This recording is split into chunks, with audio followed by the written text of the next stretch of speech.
రాయించిన పాట బాబ్జీ గారి చేత, కాకినాడ బాబ్జీ గారి చేత బాబా రాయించిన పాటలో మనసు పోతే గాని నీలో మసలలేములే అని రాశారు. మనసు పోతే గాని నీలో మసలలేములే అంటే భగవంతుల్లో మనం జీవించాలి అంటే పోవాల్సింది మనస్సు.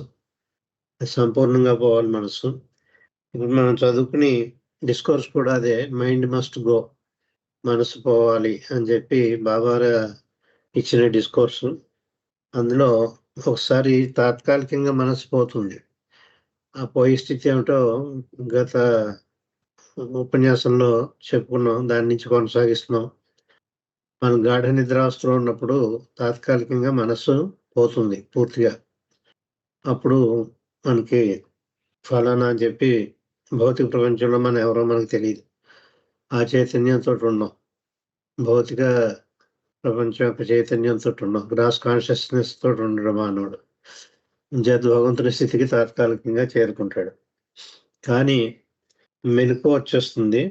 నిద్రావస్థ నుంచి, గాఢ నిద్రావస్థ నుంచి మెలకువ తెప్పించేది ఏమిటంటే మనం ఖర్చు పెట్టగా మిగిలిపోయిన సంస్కారాలు. అంచేత మనసు పోవాలంటే దానికి కండిషన్ ఏమిటంటే సంస్కారాలు పూర్తిగా ఖర్చైన అయిపోవాలి, నాశనం అయిపోవాలి. మన కర్మ సిద్ధాంత ప్రకారం మానవుడు కర్మ చేస్తూనే ఉండాలి. ఆ కర్మ చేస్తూ ఉండడం వల్ల కొన్ని సంస్కారాలు ఖర్చు పెట్టుకుంటాడు చాలా వరకు. తర్వాత కొద్దిగా మిగులుతాయి. అవి తనంతట తాను ఖర్చు పెట్టడానికి వీలవదు. దానికి ఉదాహరణ చెప్పారు బాబా. నీ శరీరాన్ని నువ్వు తినడం సాధ్యం కాదు.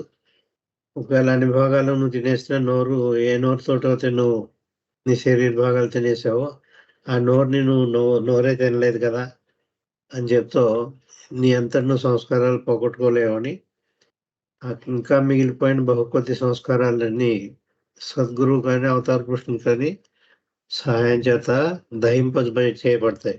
బర్న్అవుట్ కాల్చేస్తారు.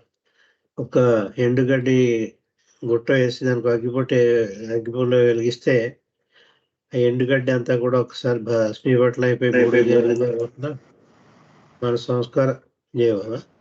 మన సంస్కారాలు కూడా మిగిలిపోయిన సంస్కారాల్ని పూర్తిగా సద్గురు సహాయంతో కానీ అవతార సహాయంతో కానీ పూర్తిగా చేయబడతాయి. అప్పుడు మనస్ఫూర్తిగా ఎవరో అన్మ్యూట్ చేసుకున్నారండి, మ్యూట్ చేసుకోండి ఎవరో.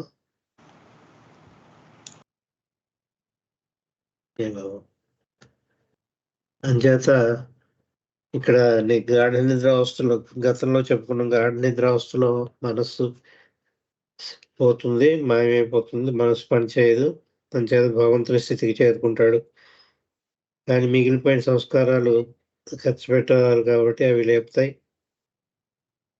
ఆ సంస్కారాలు లేపడం వల్ల అది యథాతథంగా మనస్సు తను పనిచేయడం మొదలు పెడుతుంది. ఆ మనస్సు తన యొక్క పరిమితమైన అహంకారాన్ని మళ్ళీ దారిలోకి తీసుకొస్తుంది.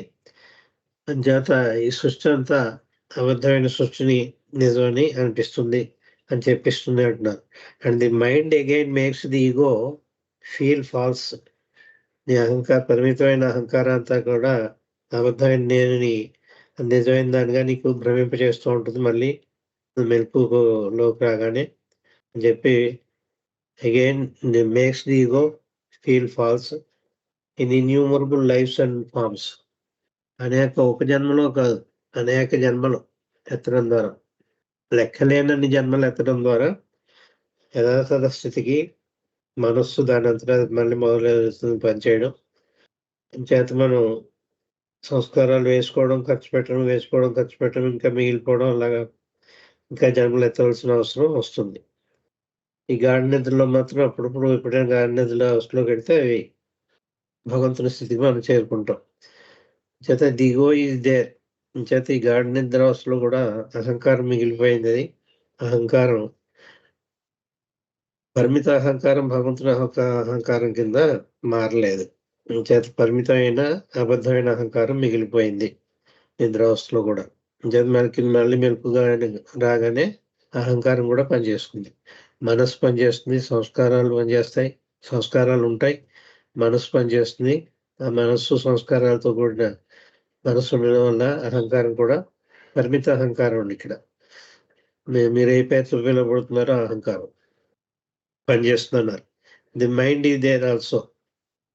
మన మనస్సు ఎక్కడికి పోలేదు. మళ్ళీ నువ్వు మెలుకువకు రాగానే మళ్ళీ జన్మ పునర్జన్మ ఎదుగుతూనే ఉంటావు. అంచేత మనస్సు అక్కడే ఉంది, ఎక్కడికి పోలేదు అంటున్నారు. But the minds impressions change and so accordingly the body changes. ఈ మనస్సు యొక్క ఇంప్రెషన్స్ మాత్రం ఉంటాయి, సంస్కారాలు మారుతూ ఉంటాయి, ఎప్పుడూ ఒకలా ఉండవు. ఎక్కువ జన్మలు అయిపోయిన తర్వాత కొంచెం బలహీనపడతాయి అవి. అంత ఫోర్స్‌ఫుల్‌గా పడవు. చేత పడివి కూడా చాలా మంచి సంస్కారాలే మిగులుతాయి. క్రూరమైనవి, చాలా కఠినమైనవి, అవి చెరపరానివి కాకుండా ఈ సంస్కారాల యొక్క రకంలో మార్పొస్తుంది. 84 లక్షల జన్మలు, 80 లక్షల జన్మలు అయిపోయాయనుకోండి. ఇంకా 4 లక్షల జన్మలే ఉన్నాయి. చేత 80 లక్షల జన్మలు అయిపోయిన వాడికి సంస్కారాలు చాలా సున్నితంగా ఉంటాయి. వాడు ఏ ఆధ్యాత్మ మార్గంలోనూ ఉండుంటాడు. సన్మార్గంలో ఉండుంటాడు. భగవంతుడు కావాలని భగవచ్చింతలో ఉండుంటాడు. అంచేత సంస్కారాలు కూడా లైట్‌గా పడుతుంటాయి. తదనుగుణంగా శరీరం తీసుకోబడుతుంది అంటున్నారు. అంటే ఒక దుర్మార్గుడుగా కాకుండా సన్మార్గుడుగా పుడుతూనే ఉంటాడు వాడు. వాళ్ళు ఎప్పుడు పుట్టినా కూడా ఆధ్యాత్మిక చింతనతోటి బతుకుతూ ఉంటాడు. ఎవరికీ ఏ హాని చేయకుండా ఉంటాడు. సన్మార్గంలో ఉంటాడు. కానీ మార్పొస్తుంది సంస్కారాల్లో కూడా. అంచేత అంటున్నారు, but the minds impressions change. మనసులోనే నుండి ఈ ఇంప్రెషన్స్ అంటే సంస్కారాస్ అండి. అవి మారుతాయి. ఆ మార్పు రావడంతోటి ఆ మార్పుకి అనుగుణంగా శరీరం తీసుకోబడుతుంది. And so accordingly the body changes. అంచేత శరీరం కూడా తీసుకుంటారు. అంటే ఇక్కడ ఏం చెప్పుకోవాలి, ఒకటో చైతన్య భూమికలో అడుగుపెట్టిన తర్వాత ఉండి మానవుడును, ఇంకా అసలు చైతన్య భూమికలు లేకుండా అప్పుడే కోతి నుంచి మొట్టమొదటి ఆది మానవుడిగా పుట్టాడనుకోండి, అతనికి చాలా తేడా ఉంటుంది. వాడికి ఇంకా చాలా జంతు సంస్కారాలు మిగిలిపోతాయి. మొట్టమొదటిసారిగా మానవుడిగా పుట్టిన వాడికి జంతు సంస్కారాలు మిగిలిపోతాయి. కానీ ఆధ్యాత్మ మార్గంలో అడుగుపెట్టిన వాడికి, అంటే మునులు, ఋషులు, గొప్ప ఆధ్యాత్మిక చింతన ఉన్న వాళ్ళు మనం చెప్పుకుంటూ ఉంటాం. నిజంగా అలాంటి వాళ్ళు మంచి మంచి ప్రవచనాలు ఇచ్చిన వాళ్ళు కూడా చెడ్డ పనులు చేయరు. భగవత్ చింతనతోటి కూడిన ఉపన్యాసాలు ఇస్తూ ఉంటారు. తదనుగుణంగా భగవంతుని యొక్క లబ్ధి కొంత పొందుతూ ఉంటారు. ఎందుకంటే వాళ్ళు చెప్పేది భగవంతుని గురించే కాబట్టి, వాళ్ళ జీవితం కూడా భగవత్పరంగా జీవిస్తారు కాబట్టి, తీసుకోవాల్సిన సంస్కారాలు కూడా సున్నితంగా తొందరగా తొందరగా చెరిగిపోయి ఉంటాయి. అంచేత వాడు తదనుగుణంగా అతని శరీరం కూడా అలా ఉంటుంది. ఈ మస్తులు ఈ కోవకు చెందుతారండి. ఉదాహరణకు చెప్పాలంటే మస్తులు. వాళ్ళకి ప్రాపంచికంగా ఏం అక్కర్లేదు. వాళ్ళ ఒంటి మీద గుడ్డ ఉందో కూడా లేదో కూడా తెలీదు. వాళ్ళకి తిండి, నిద్ర ఏమీ అవసరం లేదు. అలాగే బతకగలరు వాళ్ళు. మస్తులనేవాళ్ళు. వాళ్ళు స్టకప్ అయిపోయారు. వాళ్ళు ప్రయాణంలో బానే ఉన్నారు. మంచి మంచి స్థితిలో ఉన్నారు వాళ్ళు. కానీ ఎందుకంటే ఆ ప్రయాణం అడ్డుగోడ కింద నిలబడిపోయింది. ఎక్కడో ఆగిపోయింది.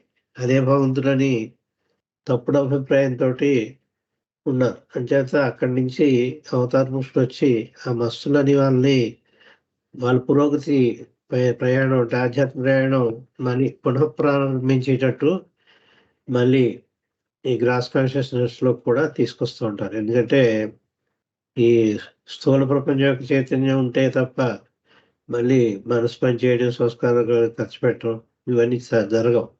స్థూల ప్రపంచం యొక్క చైతన్యం ఉండాలి. అది వాళ్ళు కోల్పోయారు మస్తులని వాళ్ళు. వాళ్ళు ఆధ్యాత్మికంగా ఎదిగినా కూడా నాకు తెలుసు 36,000 మందికి మస్తులు కలిసారు బాబా. వాళ్ళు పైకి పిచ్చి వాళ్ళలో ఉంటారు కానీ, వాళ్ళందరితోటి అవతార పురుషుడు కాంటాక్ట్ చేయగానే వాళ్ళ ప్రయాణం, ఆధ్యాత్మిక ప్రయాణం మళ్ళీ ప్రారంభమవుతుంది. బహుకొద్ది జన్మల్లోనే భగవంతుడిలో ఐక్యమవుతారు. అంచేత తదనుగుణంగా శరీరం తీసుకోబడుతుంది అంటే, వాళ్ళ శరీరాలు కూడా అటువంటి వారి శరీరానికి ప్రాధాన్యత ఇవ్వరు. శరీరానికి సంబంధించిన కోరికలకు కూడా ఏమాత్రం ప్రాధాన్యత ఇవ్వరు. అంచేత శరీరం కూడా ఒక దుర్మార్గుడుగా కాకుండా ఒక సన్మార్గుడుగా పుడుతూ ఉంటారు. ఆ సంస్కారాలు ఖర్చు పెట్టవలసిన సంస్కారాలు తక్కువుంటాయి. అది బలమైనవి కాకుండా బలహీనంగా ఉంటాయి. ఆ కారణం చేత. And so accordingly the body changes. And then it's experiences also undergo change. అంచేత ఈ మానవుడు పొందే అనుభవాలు కూడా మారుతూ ఉంటాయి. అతను పొందే అనుభవాలు కూడా మారుతూ ఉంటాయి. అంటే ప్రాపంచికమైన సుఖాలతోటి అతను సంబంధం లేకుండా బతుకుతూ ఉంటాడు. అతను అంతర్గతంగా ఆనందిస్తూ ఉంటాడు భగవంతుడిని. నేను ఏ సినిమాకో లేకపోతే ఎక్కువ డబ్బులు రావడం, రూపాయి కడితే రూ. 1,00,00,000 వచ్చిందనుకోండి. అటువంటి వాటికి ఆనందిస్తాం. వీళ్ళు మాత్రం అటువంటి వాటికి ఆనందించరు. భగవంతుడు అప్పుడప్పుడు అనుభవం అవుతూ ఉంటుంది వాళ్ళకి. ఆ భగవదనుభవం కలగగానే వాళ్ళు చక్కటి ఆనందంలో మునిగిపోతూ ఉంటారు. అందుకే గాడ్ గాడ్ మ్యాడ్ అన్నారు మస్తుండే. భగవంతుని ఎడల పిచ్చివాళ్ళు వాళ్ళు. భగవంతుని ఎడల పిచ్చివాళ్ళు అనే వాళ్ళనే మస్తులో ఉంటారు. అంచేత భగవంతుని ఎడల పిచ్చివాళ్ళు అయిపోతారు కాబట్టి వాళ్ళ అనుభవాలు కూడా మారతాయి అని చెప్తారు ఇక్కడ. And then it's experiences also undergo changes. Therefore ఆ కారణంగా చేత for the false I to become real I, అబద్ధమైన నేను నిజమైన నేనుగా మారాలంటే మైండ్ మస్ట్ గో, మళ్ళీ మనస్సు పోవాలి అని చెప్తున్నారు.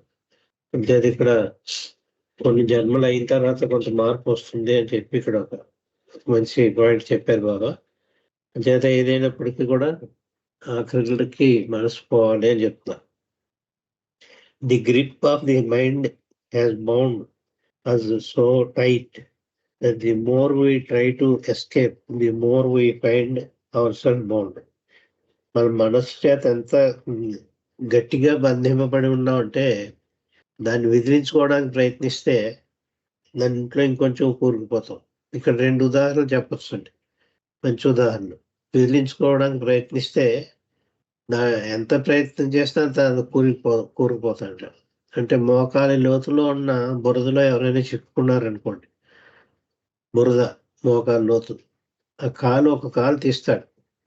ఒక కాలు బురద నుంచి బయటపడింది అనుకుని మళ్ళీ ఆ కాళ్ళు ఎక్కడేస్తాడు? మళ్ళీ ఇంకో చోట ఎక్కడో మళ్ళీ బురదలోనే వేయాలి. వాడు ఉన్నది బురదలోనే కాబట్టి. చేత ఒక కాలు హమ్మయ్య!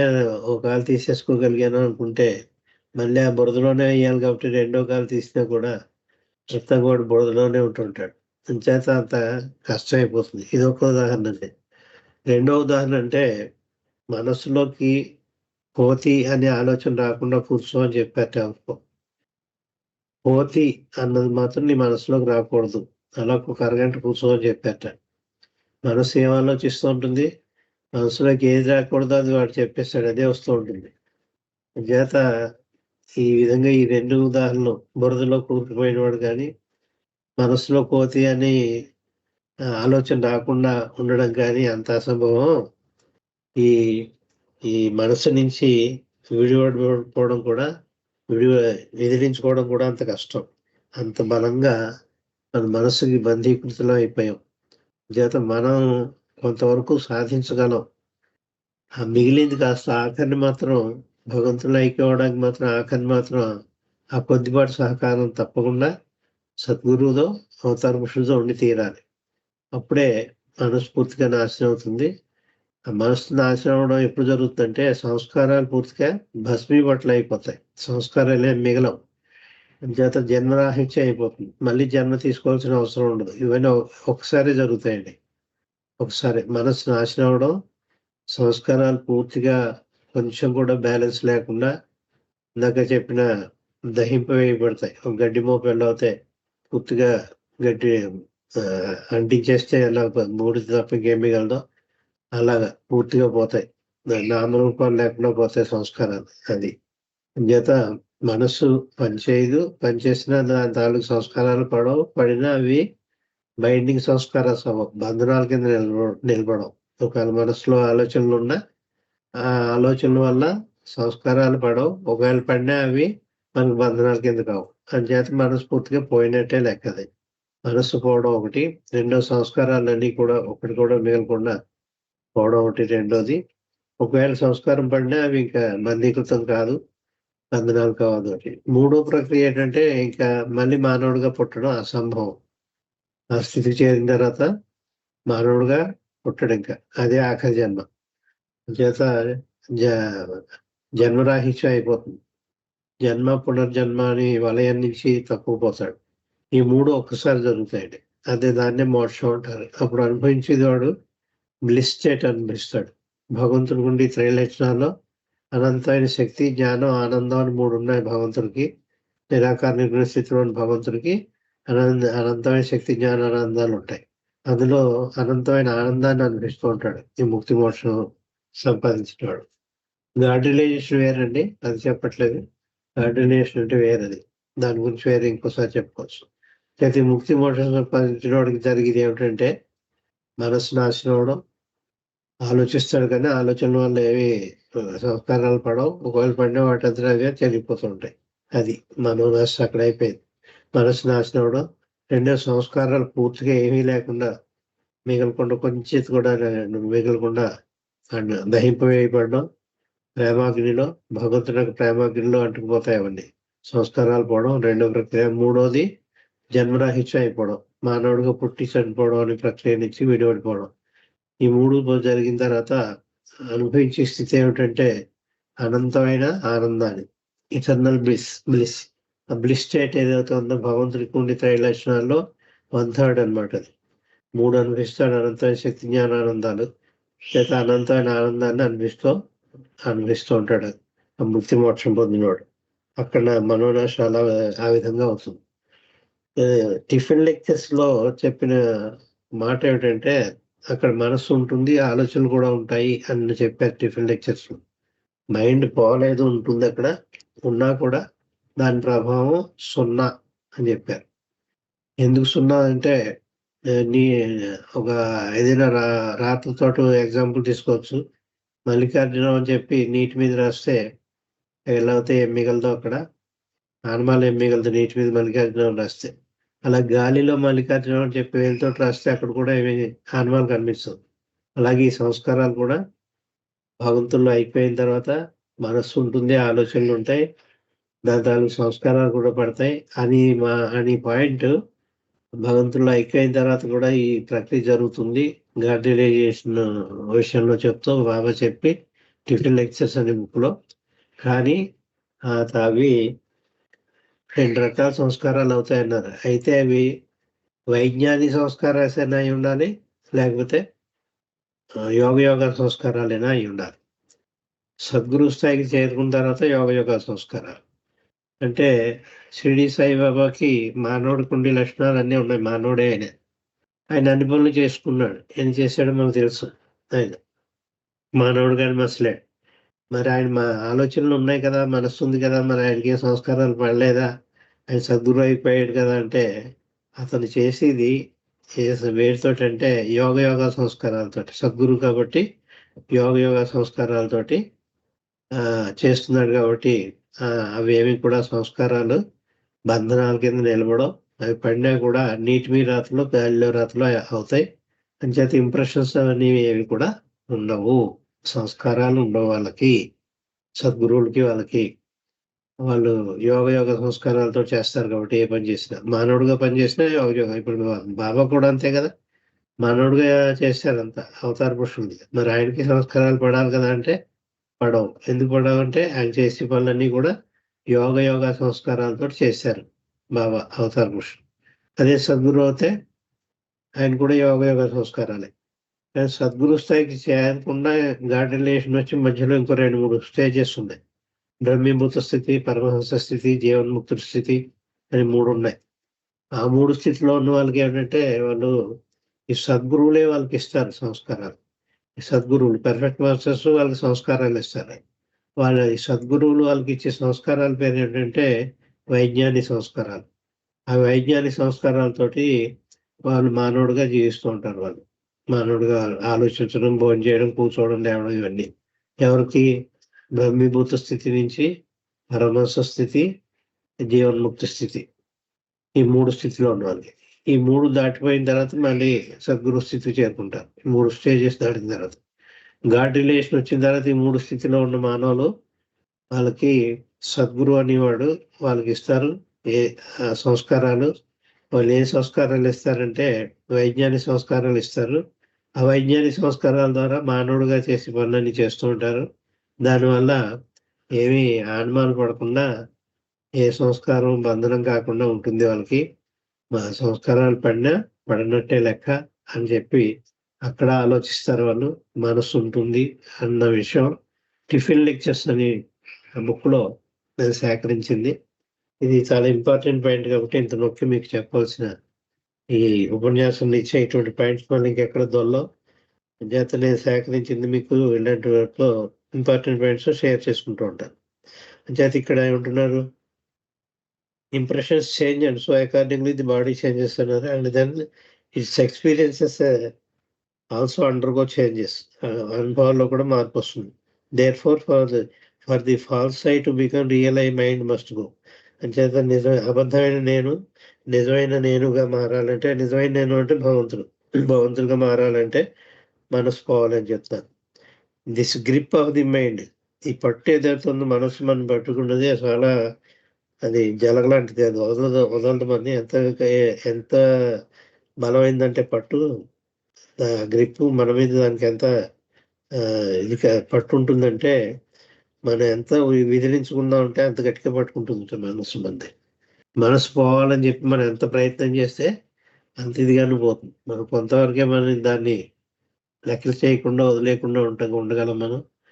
కోరికలను, ఆలోచనలు తగ్గించుకుని ఉంటారు వాళ్ళు. తక్కువ కోరికలుంటాయి. చాలా తక్కువ మినిమం. అలాగే ఆలోచనలు కూడా చాలా తక్కువుంటాయి. ప్రపంచం గురించి ఎక్కువ ఆలోచించరు. అలాగే సూక్ష్మ ప్రపంచంలో ఉంటారు వాళ్ళు. మానసిక ప్రపంచంలో ఉంటారు. ఈ భౌతిక ప్రపంచంలో ఉండరు వాళ్ళు. అంచేత అవి కూడా కొంచెం మనకంటే కూడా కంపారిటివ్‌గా యోగులు, ఈ మస్తులు, యోగులు, ఋషులు, మునులు అన్న వాళ్ళకి కొంచెం సడలింపు పడతాయి. కానీ ఇంకా స్థాయికి చేరని వాడికి, ఇంకా స్థూల ప్రపంచంలోనే ఉంటున్న వాడికి ఈ బలంగా ఉంటాయి. ఎంత బలంగా ఉన్నట్టయితే ఈ మనసు నుంచి తను విదిలించుకోవాలని ఎంత ప్రయత్నం చేస్తే అంత గట్టిగా, ఇంకా గట్టిగా పట్టుకుంటూ ఉంటుంది మనసు. Because mind has to be destroyed from its root అన్నారు. ఎందుకంటే మనస్సు దాన్ని పూర్తిగా నాశనం చేయాలి. ఎలాగా? సమూలంగా అని. ఫ్రమ్ ఇట్స్ రూట్ అన్నారు.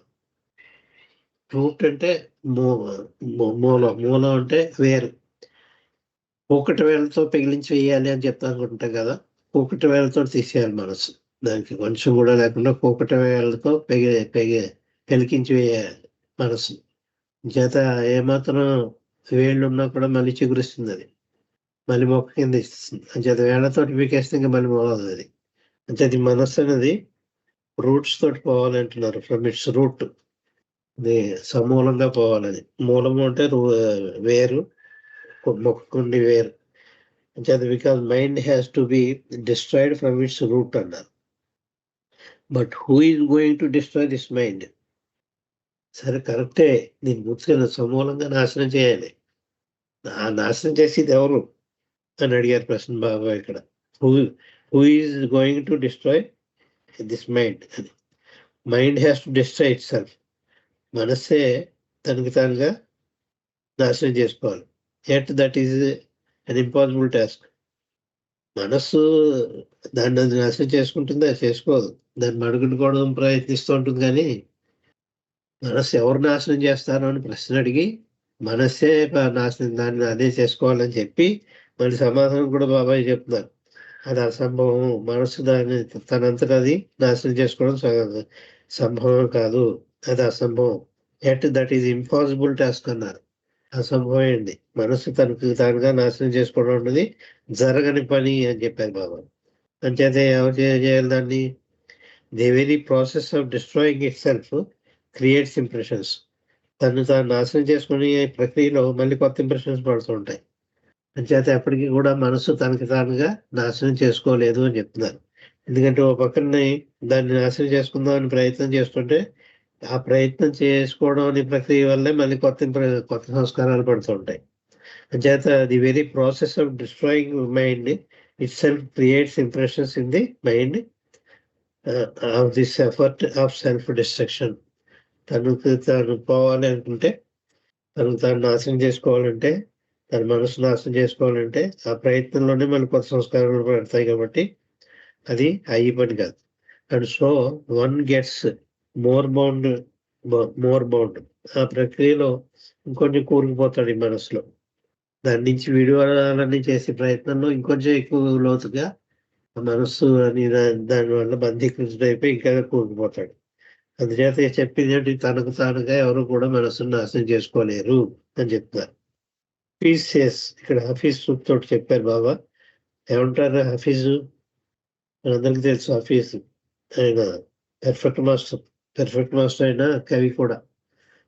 Perfect master and also is a poet. Hafiz సూక్తులు ఉర్దూలో పర్షియన్ లాంగ్వేజ్ లో చెప్పారు Hafiz. You yourself are the veil O Hafeez.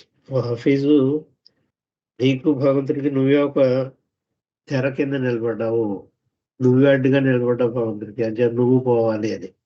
You your self ఇది వీల్ అంటే తెర అనమాట. నువ్వు భగవంతుడికి ఒక తెరగా నువ్వు నిలబడ్డావు, అంటే నువ్వే అడ్డుగా నిలబడ్డావు భగవంతుడికి. నీకు నువ్వు పోవాలి. నేను అనేది పోవాలంటే అహంకారం పోవాలి, ఇవన్నీ మామూలే. అంటే you yourself are the veil O Hafiz and so remove thyself. అంచేత నువ్వు నేను అనేది పోగొట్టుకో, ఈ యొక్క ఉనికిని పోగొట్టుకో. మన ఉనికిని మనం పోగొట్టుకునేదాకా మన మనస్సు పోదు. చేత మనకి ఉనికినే మనం పోగొట్టుకోవాలి. నేను అనేది లేకుండానే చేసుకోవాలి. నిద్రావస్థలో ఎలా అవుతుంది నేను అనేది లేదో, గాఢ నిద్రావస్థలో మనం నేను అనేది వెళ్ళలేదు, అలా మనం చేసుకోవాలి బ్రతుకుండగానే. ఆ ప్రయత్నం చేయాలి. అండ్ సో రిమూవ్ దై సెల్ఫ్ అని చెప్తారు హఫీజ్ అని చెప్పి కొటేషన్ సెండ్ చేశారు ఇక్కడ. తర్వాత ఏమన్నారు, now how to remove your self. బాగానే ఉంది ఇది. నిన్ను నువ్వు పోగొట్టుకోవాలి, నేను అనేది పోగొట్టుకోవాలి. ఆ నేను అనేది పోతే తప్ప నువ్వు భగవంతుడు అవ్వలేవు. అబద్ధమైన నేను పోవాలి, నిజమైన నేను వస్తుంది. అప్పుడు అబద్ధమైన నేను పోగొట్టుకోవడం ఎలాగా, నీకు నీవుగా పోగొట్టుకోలేవు. అంచేత how to remove yourself. అంచేత నేను అనేది నువ్వు ఎలా పోగొట్టుకుంటావు? The very process of remove creates the fresh sanskaras. నేను అనేది పోగొట్టుకోవాలనే ప్రయత్నంలోనే మనకు కొత్త సంస్కారాలు పోతాయి. ఇందాక మనం చెప్తున్నారు, నీ వల్ల కాదురా బాబు అని చెప్పి ఒక మాటలో చెప్పాలంటే, నీ వల్ల కాదురా, మరి ఎవరు చేయాలి? తప్పకుండా సద్గురు అవుతాడు. There is a story of 4 Iranis who heard about how the soul leaves the body and how it goes to the sky, etc. అంతవరకు చెప్పారు. ఇంతవరకు చెప్పిందో అని చెప్పింది అంటే మనసు పోవాలి అని చెప్తున్నారు. మనసు పోవడానికి ఏ ఏ జీవాత్మకి కూడా తనకు దానిగా ఎంత ప్రయత్నం చేసినా ఇంకొంచెం కూరుకుపోతాడు, కానీ తన వల్ల కాదు. నేను అనేది పోవాలి, అబద్ధమైన పరిమితమైన నేను అనేది పోవాలంటే వాడు ఎంత ప్రయత్నం చేస్తే అంత ఇంకా పట్టుకుంటూ ఉంటుంది. చేత ఇంకొకళ్ళు ఎవరో పోగొట్టాలి తప్ప నీ అంత పోగొట్టుకోలేవు అని అర్థంతో చెప్పారు. మనం బాబా వేరే చోట చెప్పారు కాబట్టి సద్గురువు కన్నా అవతార గారు మాత్రమే దాన్ని ఆఖరి సహాయం వాళ్ళు చేస్తారు. లేకపోతే ఆయన్ని అంటిపెట్టుకుని ఉండాలి భగవంతుని, సద్గురువుని. ఇప్పుడు స్టోరీ చెప్తున్నారు. There is a story of 4 Iranians. ఇరానీ వాళ్ళు 4 ఉన్నారట. ఆ 4 ఏంటి? Who heard about how the soul leaves the body and how it goes to the sky etcetera. ఈ శరీరాన్ని ఆత్మ ఎలాగ వదిలేసి పైకి ఆకాశంలోకి ఎలా వెళ్ళిపోతుందో, బహుశా ఇది చనిపోయినప్పుడు జరిగేది అనుకుంటా. ఏ విధంగా వెళుతుందో అని చెప్పి 4 ఇరానియన్స్ ఈ విధంగా చెప్తున్నట్టు ఒక కథ ఉన్నట్టు దాని గురించి. The story of 4 Iranians who had, వాళ్ళు విన్నారు ఎవరో చెప్తే, who had about how the soul leaves the body, ఈ శరీరాన్ని ఆత్మ ఎలా వదిలేస్తుంది, and how it goes to the sky, ఆకాశంలోకి ఆత్మ ఎలా వెళ్ళిపోతుంది. శరీరాన్ని వదిలేసి ఆత్మ ఆకాశంలోకి ఎలా వెళ్ళిపోతుంది అని చెప్పి story. One day being intoxicated with bhang, అతను భంగ్ తాగేసి దాని మత్తులో పడి ఉన్నట్టు అసలు. They caught hold of a wheel of a cart. ఈ 4 కూడా ఈ భంగ్ తాగేసి, భంగ్ అని చెప్పి డ్రగ్ అన్నమాట ఇది. వస్తాయి కదా మత్తు పదార్థాలు, అటువంటి దాన్ని భంగ్ అంట. అది సేవించే వాళ్ళు ఆ మత్తులో ఒక చక్రం పట్టుకున్నారు. ఆ చక్రం ఒక బండి చక్రం పట్టుకున్నారట. They caught hold of a wheel of a cart and went on pulling as it for a long time. దాన్ని లాగడం మొదలుపెట్టారు, దొల్లించడం. చాలా దూరం వరకు బండి చక్రాన్ని దొల్లించారు. Thinking that thus they would be able to detach their souls. But obviously they did not help, and they realized that they had injured themselves in the bargain. చేత ఈ బండి చక్రాలు పట్టుకుని అది అంటే అది బహుశా భూమి ఉండదు, అది ఆ చక్రం గాలిలో ఉందనుకుంటాను. ఆ గాలిలో ఉన్న చక్రాన్ని, బండి చక్రాన్ని ఊరికే తిప్పుతున్నట్టు. ఆ విధంగా వాళ్ళ పురోగతికి లభిస్తుందండి. అది ఎక్కడేసిపోకుండా అక్కడే ఉంది. కూడా దాన్ని బండిని కదపలేకపోయారు అని చెప్తున్నారు. ఎందుకంటే వీళ్ళు మత్తులో ఉన్నారు కాబట్టి వాళ్ళకి తెలియలేదు. భంగు సేవించిన మత్తులో ఈ నలుగురు ఇరానియన్స్ దాన్ని కదపాలని ప్రయత్నిస్తున్నారు, కానీ కదపలేకపోయారు. Thinking that thus they would be able to detach their souls. చేత ఆ విధంగా చేస్తే వాళ్ళ ఆత్మల్ని ఆత్మ నుంచి విడిపడవచ్చు అనే ఉద్దేశంతో. But obviously this did not help, and they realise that they had injured themselves. అదేం చేయలేకపోయింది, కానీ వాళ్ళ దెబ్బలు మాత్రం తగిలాయి వాళ్ళకి. ఇన్ ది బార్గెన్, ఈ ప్రయత్నంలో వాళ్ళకి దెబ్బలు మాత్రం తగిలాయి. There have been many attempts of this type to destroy the mind. మనసు పోగొట్టుకోవడం ప్రక్రియ ఇలాంటి చాలా జరిగాయి. అందులో ఈ నలుగురు మందుకు ఈ భంగ సేవించిన నలుగురు వ్యక్తుల స్టోరీ ఒకటి. ఈ విధమైన స్టోరీలు మనసు పోగొట్టుకోవడం అనే ప్రక్రియలో చాలా ఉన్నాయి అని చెప్తారు. చెప్పారు there have been many attempts of this type to destroy the mind. చాలా మంది అనేక విధాలుగా మనసు పోగొట్టుకుందామని చెప్పి అనేక వేలాది వేల మంది ప్రయత్నాలు చేశారు. Which is made up of impressions of ఎవరి కైండ్. ఈ మనసులో ఏమున్నాయి, అనేక రకరకాలైన సంస్కారాలు ఉన్నాయి. చేత ఈ సంస్కారాలతో చేయబడిందే మనస్సు. దాని నిండా సంస్కారాలు ఉంటాయి. Which is made up of impressions of ఎవరి కైండ్. అందులో రకరకాల సంస్కారాలు ఉంటాయి. గుడ్ అంటే గుడ్ సంస్కారం, బ్యాడ్ చెడు సంస్కారాలు, లో నీచమైన సంస్కారాలు, హై ఉన్నతమైన సంస్కారాలు అని చెప్పి రకరకాల సంస్కారాలన్నీ కూడా ఉంటాయి మనసులో. అంచేత సంస్కార భూయిష్టమైన మనసుని నాశనం చేయడం అన్నది చాలా కష్టమైన పని. Thousands have thought of destroying the mind through the main cos of action. చేత ప్రధాన మార్గాలు ఉన్నాయి కొన్ని. ఆ ప్రధాన మార్గాల ద్వారా మనసు నాశనం చేసుకునే ప్రక్రియ చాలా మంది చేపట్టారు, పూర్వీకులు అనమాట. అవేమిటి? ఒకటి యాక్షన్. యాక్షన్ అంటే కర్మ సిద్ధాంతం ప్రకారం నువ్వు చేయవలసిన కర్మ అంతా చదివి చేస్తే, కర్మ సిద్ధాంతం భగవద్గీతలో కృష్ణుడు కూడా చెప్పారు. నువ్వు చేయవలసిన కర్మ చేయాలి, అంతేగాని ఆత్మహత్య చేసుకోవడం కాదు, కర్మ చేయాలి మానవుడిగా. అదైతే యాక్షన్ అన్నారు దాన్ని. రెండోది మెడిటేషన్, భగవంతుని యొక్క ధ్యానిస్తూ కూర్చోవడం. మునులు, యోగులు, మహర్షులు వీళ్ళంతా కూడా అరణ్యాలకు లేకపోతే హిమాలయాలకు వెళ్ళి తపస్సు చేసుకుంటూ ఉంటారు కదా, దాన్ని ఆ తపస్సుని మెడిటేషన్ అన్నారు. యాక్షన్ ఒకటి. తర్వాత రెండో మార్కు మెడిటేషన్, తపస్సు చేసుకోవడం. నాలెడ్జ్ అంటే భగవంతుని గురించిన జ్ఞానం తెలుసుకోవడం. ఈ ప్రాపంచ విజ్ఞానం కాదండి. నాలెడ్జ్ అంటే క్యాపిటల్ లెటర్ పెట్టారు కాబట్టి దివ్య జ్ఞానం అన్నమాట. దివ్య జ్ఞానం తెలుసుకోవాలి. ఆ బుక్స్ చదవడం వల్ల అనేక విధాలుగా. ఇది చదవడం వల్ల రాదు నాలెడ్జ్, అదొక ప్రక్రియ. అండ్ లవ్, ప్రేమించడం. ఈ 4 మార్గాలు చెప్పారు. యాక్షన్ అంటే కర్మ సిద్ధాంతం, మెడిటేషన్ అంటే తపస్సు చేసుకోవడం, అంటే యోగాలు అవి చేస్తుంటారు కదా. మనం మెడిటేషన్ అంటే మనం చాలా మందికి తెలుసు, ధ్యానంలో కూర్చోవడం. కర్మ సిద్ధాంతం, ధ్యానం, దివ్య జ్ఞానం పుస్తకాల ద్వారా అనేక మంది ద్వారా ఆ దివ్య జ్ఞానం సంపాదించడం. అలాగే ప్రేమ ద్వారా, భగవంతుడి ప్రేమ ద్వారా అనుకోవాలి. ఎందుకంటే క్యాపిటల్ లెటర్ పెట్టారు కాబట్టి దైవీ ప్రేమను సంపాదించుకోవాలి. మనం దైవాన్ని ప్రేమించడం వల్ల మనం దైవం చేత ప్రేమించబడతాం. అంచేత లవ్. ఈ 4 కూడా తెలుసుకున్నవే, ఎంతో మంది చెప్పినవే. దీని ద్వారా మనం పోగొట్టుకోవడానికి చాలా మంది ప్రయత్నించారు. These have been chopped out by the masters for the purpose of destroying the mind. ఇవన్నీ కూడా పూర్వం సద్గురువులు చెప్పినవే. మాస్టర్స్ అంటే సద్గురువు. క్యాపిటల్ లెటర్ పెట్టారు. అంచేత సద్గురువులనమాట. God released souls. వాళ్ళు వాళ్ళ చేత చెప్పబడిన ఈ మార్గాలన్నీ కూడా పూర్వం. అంచేత these have been sorted out by the masters for the purpose of destroying the mind, మనసు పోగొట్టుకోవడం, వైల్ స్టిల్ రిటైనింగ్ కాన్షియస్నెస్.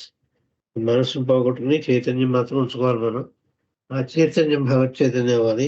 దాని గురించి ఇవన్నీ కూడా సూచనల కింద 4 మార్గాలు సూచించారు. 4 మార్గాలు సూచించినవే.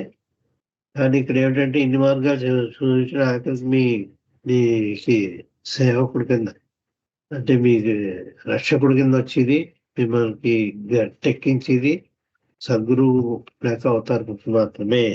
అతని ద్వారానే జరుగుతుంది. ప్రయత్నం మాత్రం చేయాలి. ప్రయత్నం చేయకుండా ఊరుకోకూడదు. ఈ 4 మార్గాల ద్వారా ప్రయత్నం చేయాలి. పూర్వీకులు కూడా అదే చెప్పారు. మనోనాశం కావాలంటే కర్మ సిద్ధాంతం, తపస్సు చేసుకోవడం, దివ్యజ్ఞానం, ప్రేమ, ఈ 4 మార్గాలు చేసుకోవాలి. అది తన మెయిన్ మార్గాలు. Chartered out by the masters for the purpose of destroying the mind while still retaining consciousness. చైతన్యాన్ని మాత్రం ఉంచుకోవాలి. మనస్సు మాత్రం ఆలోచనలు పోగొట్టుకోవాలి.